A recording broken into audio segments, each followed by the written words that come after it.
नमस्कार, स्वागत है आपका क्यू वाइव नेटवर्क पर। मैं हूं नीलू व्यास और इस घंटे की live updates point of view में बात करते हैं जो पार्लियामेंट के अंदर यानी कि संसद के अंदर जो एक गतिरोध जिसे आप डेडलॉक कहते हैं, एक स्टेलमेट बना हुआ है। संसद का बजट सत्र चल रहा है। आप सोच लीजिए कि कितना इंपॉर्टेंट, कितना महत्वपूर्ण ये बजट सेशन है। आपको फाइनेंस बिल्स पास करनी है। अगर ऐसा नहीं होता है तो आप एमपीज को सैलरीज कैसे देंगे? जो आपने एलोकेशंस किए हैं जिन स्कीम्स के लिए, सरकार का जो पूरा बजट है वो क्या होगा? लेकिन इसकी किसी को चिंता नहीं है। उल्टा क्या हो रहा है, यहाँ पर सरकार अड़ गई है कि सदन नहीं चलेगा और तब तक नहीं चलेगा जब तक कि राहुल गांधी कैम्ब्रिज में दिए हुए भाषण पर माफी नहीं मांग लेते। तो कांग्रेस तो अड़ी हुई है। कांग्रेस ने कह दिया है कि राहुल गांधी किसी सूरत में माफी नहीं मांगेंगे। उन्होंने कुछ भी ऐसा नहीं कहा है जो कि देश का अपमान करता है। लेकिन जितने भी नेता हैं बीजेपी के, वो ये मानकर चल रहे हैं कि राहुल गांधी ने कैम्ब्रिज में अपना मुंह खोलकर ऐसी गलती की है कि उनके खिलाफ राष्ट्रद्रोह का मुकदमा दर्ज होना चाहिए, उनको राष्ट्र विरोधी बताना चाहिए। और कई लोग ये भी कह रहे हैं कि कांग्रेस में राहुल गांधी की तो आदत है, आए दिन कुछ ऐसी बातें करते हैं जिसकी वजह से उनको ही अपनी पार्टी अपने से दूर करने की कोशिश करती रहती है।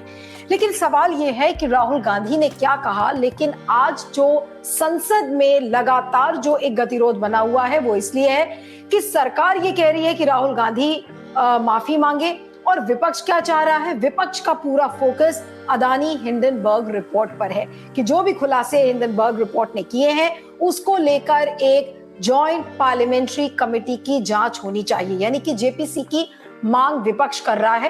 क्या आप विपक्ष को इसमें गलत बोलेंगे कि इतना बड़ा मामला जहां पर करोड़ों रुपए मार्केट से कुछ ही दिनों में गायब हो गए और सरकार चू तक नहीं कर रही है? सरकार अब ये कह रही है कि देखिए, सुप्रीम कोर्ट ने एक पैनल बना दिया है, वो पैनल अपनी छानबीन करेगा और उस पैनल के जो रेमिट्स हैं यानी कि जो टर्म्स ऑफ रेफरेंसेस हैं वो ये है कि जनरलाइज्ड वे में जो सेबी का जो सिक्योरिटी जो फ्रेमवर्क है वो उसको देखेगा कि भाई जो एक रेगुलर फ्रेमवर्क में चीजों को देखेगा, यानी कि जो स्पेसिफिक चीजें हैं हिंडनबर्ग रिपोर्ट की, शायद वो कमेटी उसमें नहीं जाएगी। तो लगातार विपक्ष ये कह रहा है कि जेपीसी की मांग हो, लगातार विपक्ष ये कह रहा है कि जेपीसी के से कम में हम बात नहीं मानेंगे। कल आपने देखा था कि 17 विपक्षी पार्टीज ईडी के दफ्तर जाने के लिए तैयार थे, लेकिन उनको रोक दिया गया। ईडी को फिर बाद में मल्लिकार्जुन खड़गे ने मेल लिखा और कहा कि ईडी अपनी जिम्मेदारी से नहीं भाग सकता, ये ईडी का काम है क्योंकि इसमें इतने सारे पैसे गायब हैं। एलआईसी और एसबीआई का जिस तरीके से करोड़ों रुपए का एक्सपोजर है, जहां पर आम आदमी की गाढ़ी कमाई और जो उनकी पूंजी है वो लगी हुई है, तो आप इस तरीके से देश को इस बुरी स्थिति में नहीं छोड़ सकते। ये क्या गलत डिमांड है?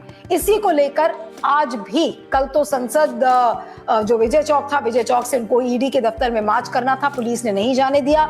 आज संसद के बाहर कई सांसदों ने, विपक्ष के जो जितने भी सांसद थे, उन्होंने एक ह्यूमन चेन बनाई है।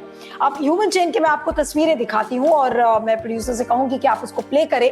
ये जो तस्वीरें आप अभी थोड़ी देर में देखेंगे अपने स्क्रीन पर। हाँ, अब ये देखिए, ये तस्वीरें हैं आज के संसद सत्र की। 11 बजे जो संसद का बजट सेशन शुरू हुआ, उसके बाद ही जितने विपक्षी दल थे उन्होंने शोर मचाया। कई एमपीज अंदर थे, जैसे कि तृणमूल कांग्रेस के जो एमपीज थे राज्यसभा में, उन्होंने अपने मुंह पर काला पट्टा बांधा हुआ था और एक अनोखे तरीके का प्रोटेस्ट था। और यहाँ पर ह्यूमन चेन बनाकर जितने भी एमपीज हैं वो जेपीसी की मांग कर रहे हैं। और आपको ये बता दें कि ये जो विजुअल्स है ये केवल संसद के ही नहीं बल्कि संसद के बाहर भी लगातार विपक्षी दल पुरजोर तरीके से प्रोटेस्ट कर रहे हैं और उनकी यही मांग है कि इस पूरे मामले में जेपीसी का गठन होना चाहिए और जेपीसी से कम में विपक्ष नहीं मानेगा। और आप ये जो विजुअल्स देख रहे हैं, कुछ लोगों को डिटेल भी किया जा रहा है, कुछ लोगों को लेकर जाया जा रहा है। तो लगातार जो संसद से सड़क तक का जो प्रोटेस्ट है, एक तरीके से कहें तो विपक्ष इस समय हावी हो गया है। लेकिन अगर बीजेपी के नेताओं की बात हम करें तो वो क्या कहते हैं, आइए आपको सुनाते हैं कि केंद्रीय मंत्री किरण रिजिजू ने क्या कुछ कहा। किरण रिजिजू का बयान देखिए, फिर उसके बाद सुनते हैं और लोगों की बाइट्स। सुनिए किरण रिजिजू ने क्या कहा है। ये देश के कानून मंत्री हैं। जो भी बोलता है अपने पार्टी कांग्रेस पार्टी को नुकसान होता है तो हमें कोई आपत्ति नहीं है, कांग्रेस पार्टी किस परिस्थिति में है ये उनका अंदरूनी मामला है और राहुल गांधी के वजह से अगर कांग्रेस डूबता है तो हम उसमें कोई रुचि नहीं रखता है।